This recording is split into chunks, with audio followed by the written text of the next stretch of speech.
Selamat siang semuanya. Siang hari ini kita akan belajar untuk materi pembelajaran kita yang pertama dengan judul Bulan September sebagai Bulan Kitab Suci Nasional. Yang A besar, latar belakang dan sumber sejarah BKSN. 1. Sumber sejarah BKSN adalah hasil Konsili Vatikan II. BKSN berdasarkan dokumen hasil Konsili Vatikan II yang tertuang dalam konstitusi dogmatis Dei Verbum yang secara khusus tercantum pada artikel 22 yang berbunyi dianjurkan terjemahan-terjemahan yang tepat yang berbunyi bagi kaum beriman jalan menuju kitab suci harus terbuka lebar-lebar. Oleh karena itu, sejak semula gereja mengambil alih terjemahan Yunani yang Perjanjian Lama yang amat kuno disebut Septuaginta. Gereja selalu menghormati juga terjemahan-terjemahan lain ke dalam bahasa Timur dan Latin, terutama yang disebut Vulgata. Tetapi karena sabda Allah harus tersedia pada segala zaman, gereja dengan perhatian keibuannya mengusahakan supaya dibuat terjemahan-terjemahan yang sesuai dan cermat ke dalam pelbagai bahasa, terutama berdasarkan teks asli kitab suci. Maka terjemahan-terjemahan itu dapat digunakan oleh semua orang Kristiani. 2. Konsili Vatikan kedua yang terjadi pada tahun 1962 sampai dengan 1965. Konsili Vatikan kedua dipimpin oleh 2 orang paus. Paus Yohanes ke-23 mengawali dengan semangat yang luar biasa. Ia dipilih menjadi paus atau uskup Roma dari antara uskup yang tertua. Paus Yohanes ke-23 menyelenggarakan Konsili Vatikan kedua hanya bertumpu pada kekuatan dan terang Roh Kudus. Ia meninggal sebelum Konsili Vatikan kedua selesai. Maka konsili berhenti sementara untuk pemilihan paus atau konklav.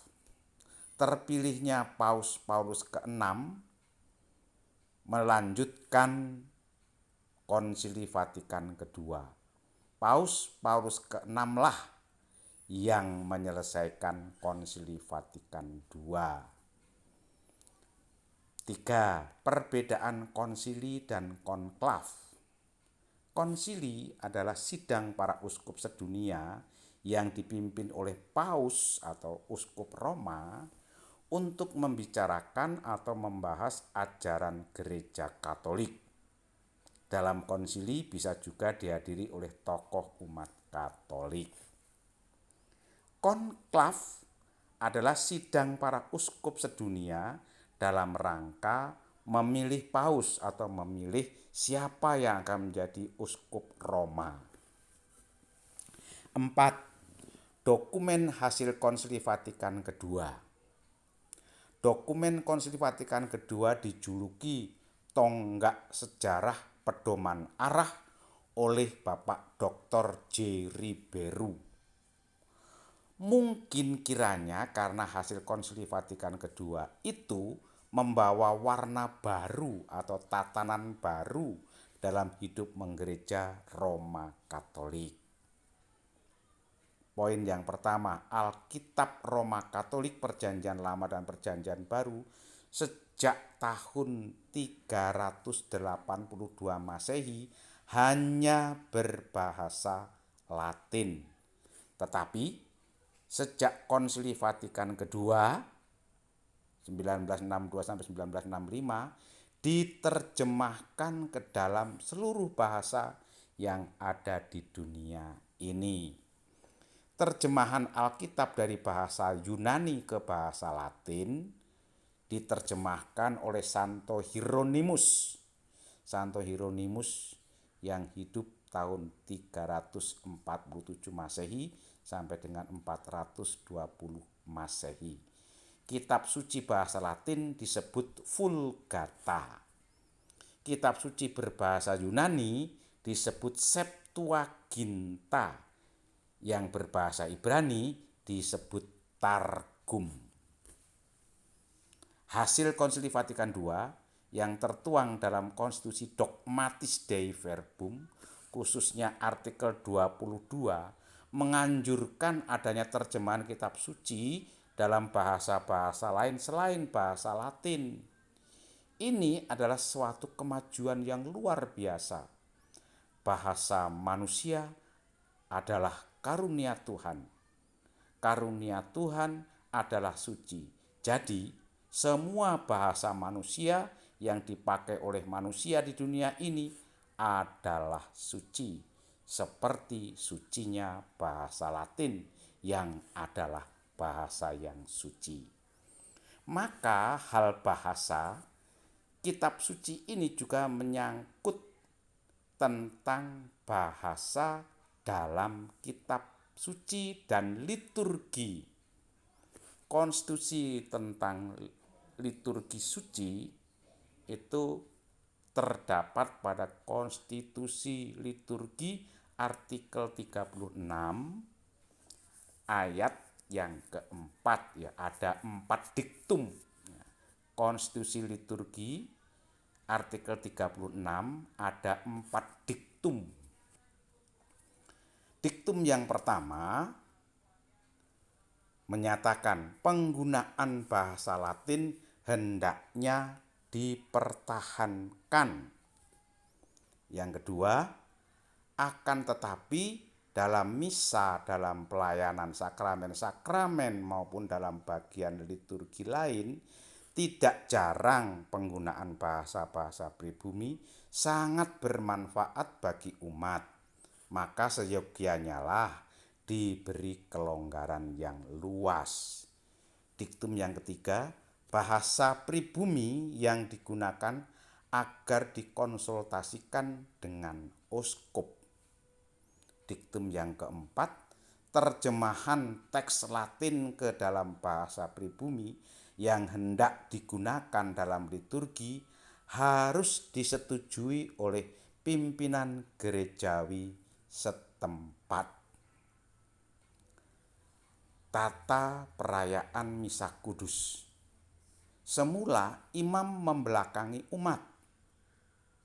Tetapi sekarang setelah Konsili Vatikan kedua, imam menghadap umat. Di mana 2 atau 3 orang berkumpul dalam namaku, di situ aku di tengah-tengah mereka. Matius 18 ayat 20. Dulu menerima sakramen Maha Kudus dengan lidah atau mulut, tetapi sekarang dengan tangan manusia. Manusia diberi tangan oleh Tuhan gunanya untuk menerima pemberian, termasuk pemberian sakramen Maha Kudus. Terjadinya inkulturasi budaya dalam tata perayaan iman dalam gereja Katolik, dalam doa, nyanyian, ataupun lagu-lagu, musik menjadi sesuatu yang baik, mengadopsi budaya yang ada dalam masyarakat setempat. Tentu ada penyesuaiannya. Semangat Konsili Vatikan kedua adalah aggiornamento. Hasil Konsili Vatikan kedua membuka dialog iman. Konsili Vatikan kedua dimetaforkan seperti membuka jendela. Konsili Vatikan kedua diibaratkan membawa angin segar bagi pertumbuhan kehidupan iman kekristenan pada umumnya dan khususnya kehidupan iman gereja Roma Katolik sampai sekarang ini. Konsili Vatikan kedua menjadi tonggak sejarah pedoman arah. Dokumen Konsili Vatikan kedua adalah salah satu buku ajaran resmi atau magisterium Gereja Katolik. Membaca kitab suci dalam bahasa kita masing-masing atau bahasa ibu kita seperti sekarang ini belum berlangsung lama kita nikmati. Baru sejak BKSN digagas dan digalakkan oleh MAWI, Majelis Agung Wali Gereja Indonesia, yang sekarang menjadi KWI, Konferensi Wali Gereja Indonesia, pada tahun 1976. Bulan September tahun 1976 dicoba diadakan Hari Minggu Kitab Suci atau HMKS. Hanya 1 minggu saja pada minggu pertama di bulan September tahun 1976.